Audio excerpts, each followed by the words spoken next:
My name is Gloria, and this is my story. I didn't really write down what I was gonna say. I thought about if I should just write down more of like the past few years or start from the beginning. I thought if I started from the beginning, it would take too long, so I thought maybe I would just start at the beginning, but only do key moments, like main moments. So that's what I'm gonna do. So here goes nothing. Um, Growing up was like anybody's normal childhood. There wasn't anything bad. I had both my parents. Everything was good. Parents got divorced. It wasn't that big of a deal. I guess a lot of parents get divorced, so that wasn't something that like got me that bad. Um, Fast forward all the way to sixth grade, where it all kind of began. For then, everything was very normal. Sixth grade, I started to learn more about boys and um, started doing like dating, but not really dating. You know, it was kind of where you just like, oh, I like him, he likes you too, boyfriend, girlfriend. Very simple things. And my hormones are all over the place, it's crazy and everything. And I remember being 12 years old, and it was like a switch went off. And anybody who has like mental illness or anything, like, I don't know if you've ever felt this before, but for me, it was like literally like a switch. Like it was like day and night. Like everything just in an instant changed. I went and I asked my mom to buy me new clothes and new shoes. Everything was black, and I was like, okay, I'm going through a goth phase and everything. Nobody had to tell me. It's like I knew. But then I started writing poetry. I had written one poem before when I was in elementary school, um, but only one, and it wasn't until sixth grade when I started becoming more emotional and this and that, when I started really getting into poetry. I have a journal actually from my poems and songs from the sixth grade all the way till I finished high school. And now I'm making a new journal with all of my recent writing, since I never bought a new journal for all of that writing. And I hadn't, I don't know, I had it just kind of scattered everywhere. But my amazing boyfriend bought me this beautiful journal that I'm really excited to start writing everything that I've accumulated throughout these past couple years. Anyways, back to sixth grade. Read a lot of stories. I didn't think much of it. It uh, it didn't really dawn on me that it was what I'd find out later on was depression and everything. I knew what I wrote was dark, but everybody went through that phase. Although my phase lasted a lot longer, but that's when it really clicked on me. Again, fast forward, past middle school is the same. High school came around.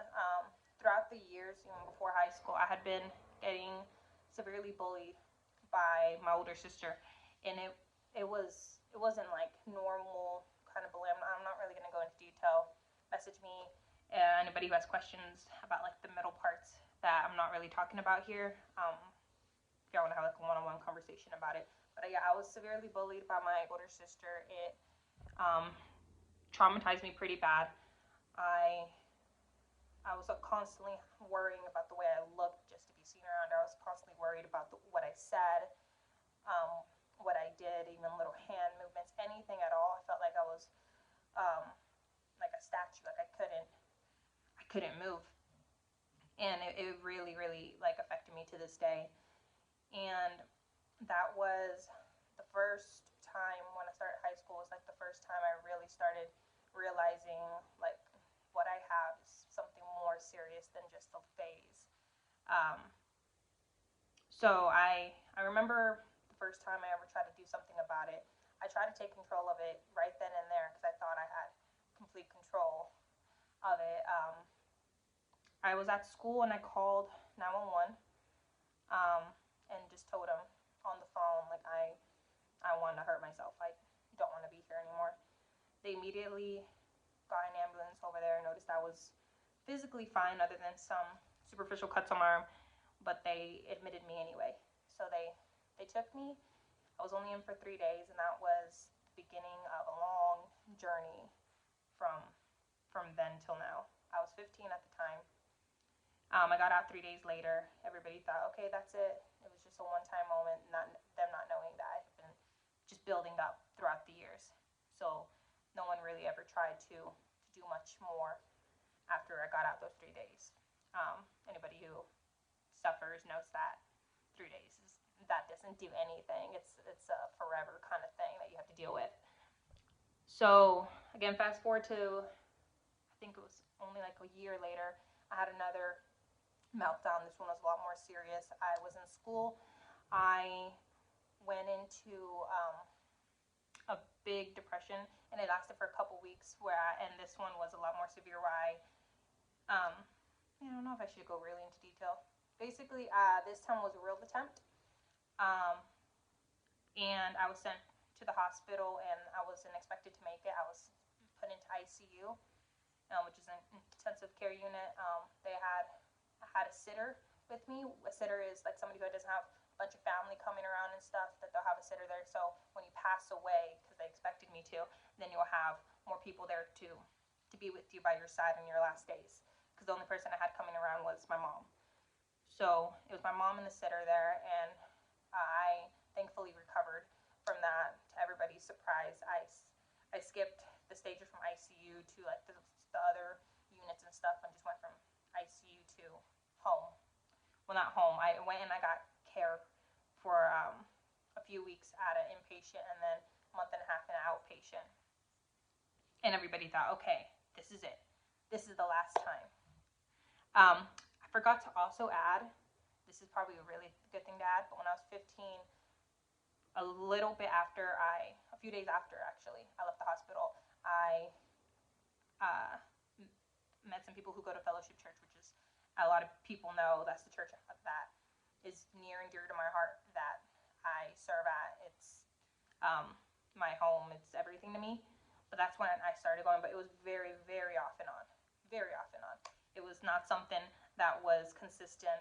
It's hard. I tell people this all the time, when you don't have any family or friends that go to church, and not just to that church, but any church in general. So at that time, I didn't have any friends and any family that went to church, so it wasn't something that I was really being encouraged or anything. So it was very off and on. So back to when I was 17, I got out and everything seemed fine. Then life happened. Met the father of my child. Got pregnant at 18. And at that point, I had already been diagnosed with multiple different things. When I was 15, I only got diagnosed with like depression.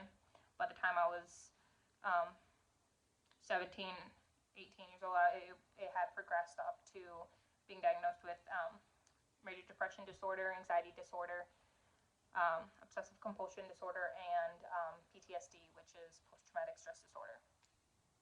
This is a lot for anybody to take, which is, I think, why I don't hold much of a grudge over the dad, but it was a lot for someone to take, of all the things I was going through and constantly having panic attacks and everything. Before my daughter was even born, when I was still pregnant with her, I suffered a lot with going through, what are they called? Mental breakdowns, panic attacks, and everything, and he did not know how to deal with it. He didn't know the right way to take care of it when I was going through those moments, since he had never been around it. He had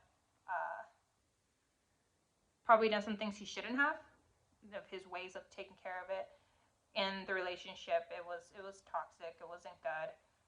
I wasn't the best person I could be, obviously, but neither one of us were. It was in a very abusive relationship, mentally, physically, emotionally, every kind of way you could think of. When my daughter was, this is kind of like where the big part, where most people know from here on out. The story a lot of people already know, but I'm going to go through it because it's a big part of why I'm where I am. When I was in